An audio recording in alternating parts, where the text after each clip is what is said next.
Start with track and field. Shanieka Ricketts leapt a games record and season's best 14.94 metres to capture Jamaica's third gold medal at the Commonwealth Games in Birmingham, England today.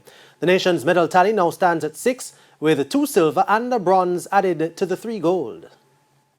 Shanieka Ricketts followed up a second World Championships silver medal less than 3 weeks ago to capture her first Commonwealth Games title in a games record 14.94 metres.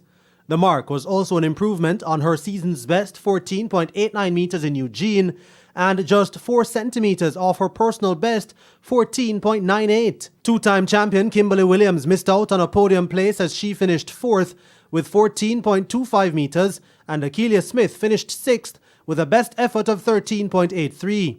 Earlier, Elaine Thompson-Hera stayed on course for the sprint double as she qualified for the women's 200-metre final with the fastest time of 22.63 seconds, while Natalia White also made progress with a 23.09 seconds clocking.